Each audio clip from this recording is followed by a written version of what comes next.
Ce podcast est destiné uniquement aux investisseurs et distributeurs professionnels.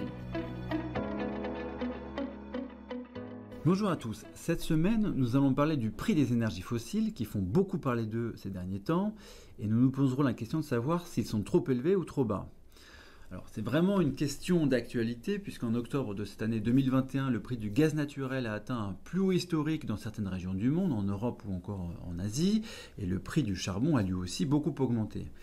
Il y a de nombreuses raisons à cela. On pourrait par exemple évoquer la faiblesse du vent cette année dans plusieurs régions du monde, ce qui pénalise la production d'électricité via l'éolien et ce qui accroît la production d'électricité avec du gaz naturel ou du charbon. On pourrait également évoquer les événements climatiques qui perturbent fréquemment l'extraction de charbon ou encore une bataille diplomatique entre l'Europe et la Russie au sujet de l'accréditation du pipeline Nord Stream 2. On a donc une forte hausse du prix des énergies fossiles qui est liée à des phénomènes conjoncturels plus ou moins transitoires et il est assez vraisemblable que cela ait des conséquences négatives sur la croissance économique. On pourrait donc se dire ici que les prix sont trop élevés. Mais il ne s'agit que d'un angle de vue et il est possible de voir le problème de façon tout à fait différente. En effet, les économistes du FMI viennent de publier une étude sur le juste prix des énergies fossiles qui prend beaucoup plus de champ que les développements conjoncturels récents et qui conclut que les prix sont au contraire beaucoup trop bas.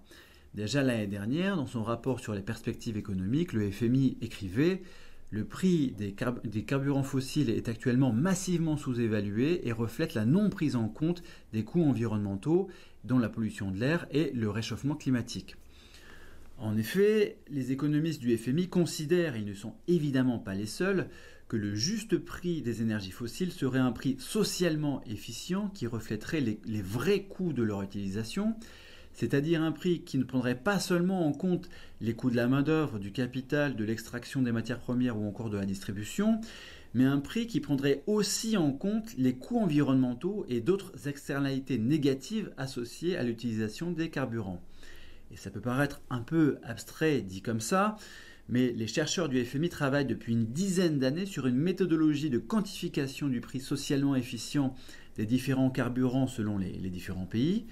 Si on prend par exemple les coûts environnementaux liés à la consommation des énergies fossiles et qui n'apparaissent pas dans le prix des carburants, il est possible d'associer un coût financier à la pollution de l'air et aux émissions des gaz à effet de serre. Il est également possible d'associer un coût financier à d'autres externalités négatives liées à l'utilisation de ces carburants, comme les embouteillages, les accidents de la route ou encore l'usure des infrastructures. Et en ayant travaillé sur 191 pays, les économistes du FMI concluent que le prix des combustibles fossiles ne prenait encore que très peu en compte les coûts environnementaux et des autres externalités négatives en 2020 et que cela était notamment particulièrement marqué dans le cas du charbon. Pour eux, la différence entre les prix constatés et les prix socialement efficients constitue une forme de subvention à l'utilisation des combustibles fossiles et ils estiment que cette subvention s'établissait à 9 500 milliards de dollars au niveau mondial en 2020, soit environ 6,8% du PIB mondial. Et ces subventions sont en très large part implicites. Selon leurs estimations, l'arrêt de ces subventions, c'est-à-dire la mise en place d'un prix socialement efficient pour les combustibles fossiles d'ici 2025, aurait de multiples avantages. Cela induirait une baisse des émissions de CO2 de 36%. Cela diminuerait le nombre de décès prématurés liés à la pollution de l'air de 900 000 par an. Cela augmenterait fortement les recettes fiscales des États, ce qui pourrait être utilisé à des fins de redistribution. Bref, le prix des combustibles fossiles sont-ils trop élevés ou trop faibles ? Ça dépend vraiment de la façon d'aborder le problème. Et il y a fort à parier que cela soit un sujet majeur de ces prochaines années s'il existe une réelle volonté politique de mettre en marche la transition énergétique. Merci et à la semaine prochaine. Communication promotionnelle non contractuelle. Les commentaires et analyses reflètent l'opinion de CPRAM sur les marchés et leur évolution en fonction des informations connues à ce jour. Du fait de leur simplification, les informations données dans ce podcast sont inévitablement partielles ou incomplètes.